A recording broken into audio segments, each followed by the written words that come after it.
Good afternoon students. इस video के अंतर्गत हम लोग टेंसेस, काल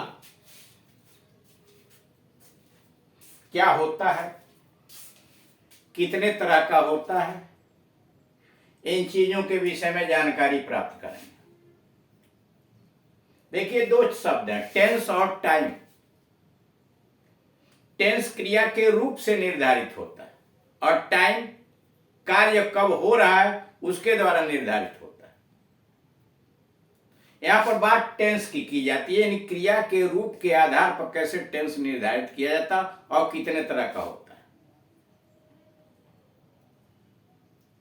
काल के हिसाब से जानते हैं कि कोई कार्य वर्तमान, पास, ये भूतकाल और भविष्य, यानी प्रेजेंट, पास्ट और फ्यूचर, तीनों में हो सकता है, तीनों में पूछा जा सकता है, तीनों में दिया जा सकता है। तो इसीलिए क्रिया किस काल की रखी गई है यह उसका रूप बताता है। कार्य किस काल में होगा यह तो टाइम बताएगा। कोई जरूरी नहीं है कि क्रिया अगर प्रेजेंट टेंस में है तो काम भी प्रेजेंट टेंस में होगा। हम हिंदी में ऐसे कह सकते हैं, कल प्रधानमंत्री कुशीनगर आ रहे हैं, ये तो प्रेजेंट कंटिन्यूअस टेंस में क्रिया चली गई, और काम कब होगा, फ्यूचर में, कल होगा, यानी टाइम कल का, क्रिया प्रेजेंट कंटिन्यूअस टेंस की। खैर, इसमें डिटेल में जानकारी अगर आपको प्राप्त करनी है तो इसी चैनल में आप ट्रांसलेशन में चले जाइए। वहां टेंसेज में विधिवत आपको सब अफर्मेटिव, नेगेटिव, इंट्रोगेटिव टेंसेज कितने होते हैं, सारा चीजें दी गई है। चूंकि हमको स्पीकिंग में जाना है तो इसलिए उसको शॉर्ट फॉर्म में जो कैसे क्वेश्चन बनाए जाते हैं, कैसे क्वेश्चन का आंसर दिया जाता है, उस संबंध में हम जानकारी यहां देंगे। विस्तृत अध्ययन पहले से किया बनाए गए वीडियोस के अंतर्गत आप कर सकते हैं।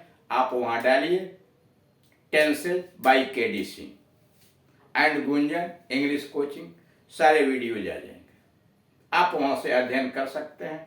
कोई परेशानी हो तो कॉल करके आप पूछ सकते हैं, नंबर यहां दिया हुआ। हम यहां साइट में करते, देखिए टेंसेज का निर्धारण क्रिया के रूप के द्वारा किया जाता है। अंग्रेजी भाषा में प्रेजेंट टेंस की क्रिया के मुख्य रूप से 4 भेदों में बांटा गया है। टेंस आप जानते हैं कि 3 हो गए, प्रेजेंट, पास्ट और फ्यूचर, और तीनों के 4 रूप बांट दिए गए, प्रेजेंट, इंडेफिनिट, कंटिन्यूअस, परफेक्ट और परफेक्ट कंटिन्यूअस, और 3 का 1 4 हुआ तो 12 हो गए।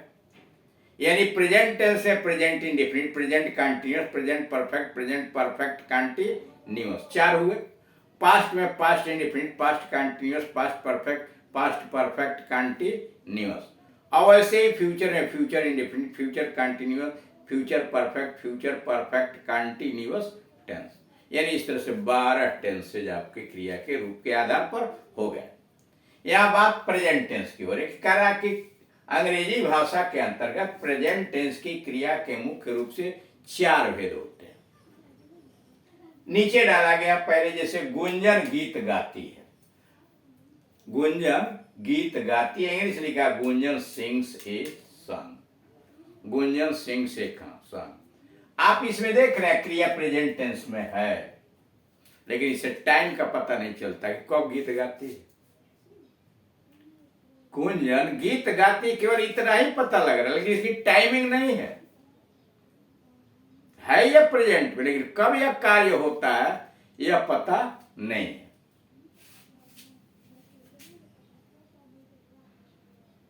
मतलब यह है कि उसके गीत गाने का टाइम नहीं पता चलता है इंडेफिनिट में, यानी इंडेफिनिट में कोई कार्य होता है तो उसे समय नहीं पता चलता।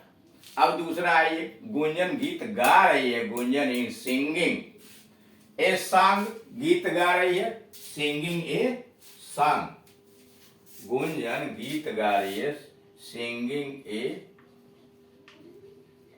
Song, Gunjan is singing a song, Gunjan गीत गा रही है।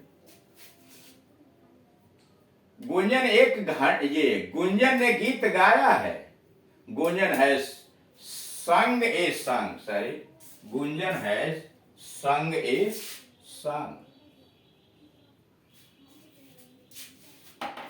अब यहां क्या किया गया देख रहा है, एज लगा करके, चूंकि ये सिमिलर नंबर है, एज लगा के मुख्य क्रिया में ING डाल दिएगा, ए सॉन्ग। यहाँ है गुंजन है सहायक क्रिया लगा और क्रिया का थर्ड फॉर्म लगा। गुंजन 1 घंटे से गीत गा रही है, Gunjan has been singing a song for an hour. अब ये कैसे सिंगुलर प्लूरल क्रियाएं लग रही हैं बता रहा, इसको डिटेल्ड अध्ययन में आप ट्रांसलेशन वाले पार्ट पे जाइए। यहाँ ये मान के चला जा रहा है कि ये चीजें आप जान रहे हैं, हमको यहाँ क्वेश्चन और आंसर बनाना है, तो हम उधर अगर डिटेल में जाएंगे तो वहीं रह जाएंगे। क्योंकि हमने खुदे बना दिया है ट्रांसलेशन वाले पोर्शन में, बहुत विस्तृत स्तर से आप उसे खोलिए चैनल को और वहां से अध्ययन कर लीजिए। अब नोट देखिए यहाँ पहले वाक्य में क्रिया वर्तमान काल की तो है, पर काल निश्चित नहीं है, टाइम निश्चित नहीं है। गुंजन गीत गाती है पर यह नहीं पता चलता कि कब गाती है। दूसरे वाक्य में वर्तमान काल की क्रिया चल रही है, कर दूसरा वाक्य में वर्तमान काल की क्रिया चल रही, और तीसरे वाक्य में क्रिया हो चुकी है लेकिन अधिक समय नहीं बीता है, यानी क्रिया के समाप्त हुए अधिक समय नहीं हुआ। और चौथे वाक्य में देख रहे हैं अनिश्चित समय से क्रिया जारी है, चल रही है। यानी ये जो चारों देख रहे हैं प्रेजेंट टेंस के जो टाइप हुए, present indefinite, present continuous, present perfect, present perfect continuous. Indefinite में कोई कार्य वर्तमान काल में होता है लेकिन क्रिया में यह पता नहीं चलता कि कार्य कब होता है, कब समाप्त होगा, इसका कोई मतलब नहीं। कंटीन्यूअस से यह पता चलता है कि कार्य जारी है। परफेक्ट, प्रेजेंट परफेक्ट से यह पता चलता है कि कोई कार्य समाप्त हो चुका है लेकिन समाप्त हुए अधिक देर नहीं हुआ। और प्रेजेंट परफेक्ट कंटीन्यूअस टेंस से यह पता चलता है कि कोई कार्य कुछ समय पहले से या निश्चित समय से जारी है, अभी चल रहा है। ठीक, अब आइए इन्हें क्रमशः present indefinite, present continuous, present perfect तथा प्रेजेंट परफेक्ट कंटीन्यूअस टेंस कहा जाता है। प्रेजेंट परफेक्ट को हिंदी में आसन्न भूत भी कहा जाता है, यानी प्रेजेंट परफेक्ट को हिंदी में आसन्न भूत भी कहा जाता है। अब आइए present indefinite. Present indefinite tense का यूज कहां होता है? जब कोई कार्य वर्तमान काल में होता है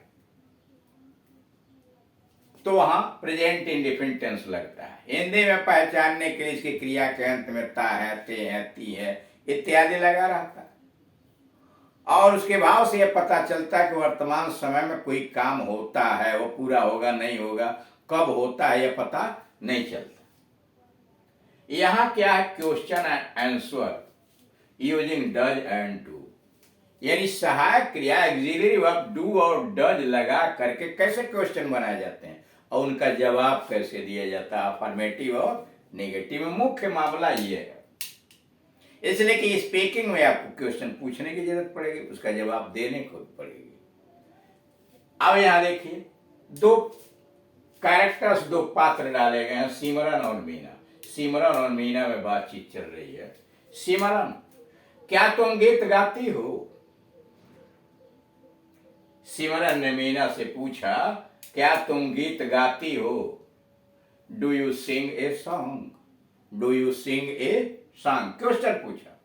जवाब मीना ने दिया, हाँ मैं गीत गाती हूं, यस आई डू। अब देखिए यस, हाँ, आई डू लिखा है। आई डू का मतलब आई सिंग ए सॉन्ग। स्पीकिंग में बस इतना ही बोला जाता है, यस आई डू। हाँ वह गीत गाती, यस शी डज।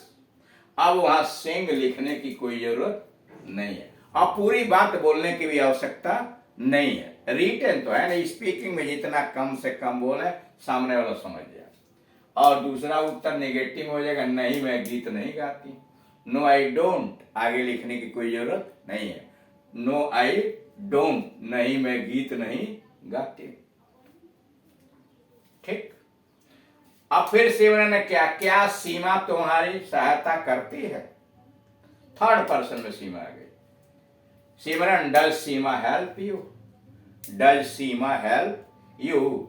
मीना ने कहा हाँ आइए, वह कभी कभी सहायता करती है। यस शी हेल्प्स समटाइम्स, कभी कभी। Yes she helps sometimes. अथवा नहीं, वह कभी सहायता नहीं करती है। No she never helps. देखिए यस लगा हुआ है, शी नेवर हेल्प्स। ठीक, शी नेवर हेल्प्स।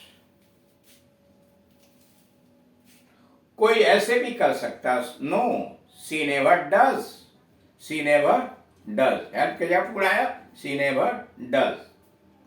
सिमरन, क्या तुम कसिया में रहती हो?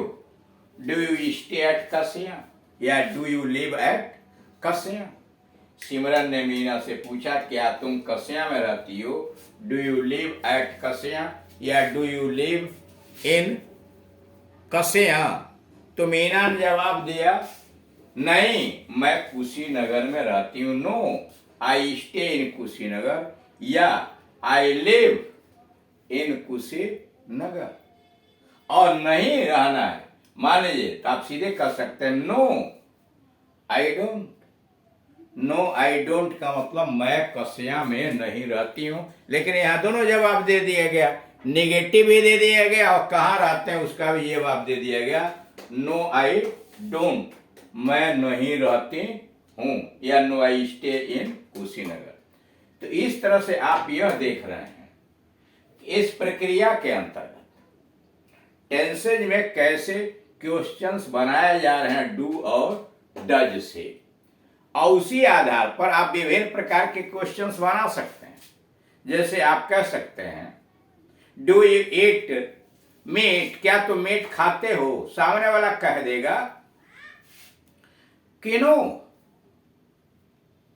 केवल नो से भी काम वो चला लेगा, नो, यस, हाँ, और थोड़ा आगे बढ़ेगा तो यस आई डू, हाँ मैं खाता हूं। नो आई डोंट, मैं नहीं खाता हूं। समझ रहे हैं? अब मान लीजिए थर्ड पर्सन में जाएंगे तो क्या मीरा गीत गाती है? Does Meera sing a song? तो आप क्या कहेंगे? हाँ वह गीत गाती है, सी डज। दोनों यस सी डज।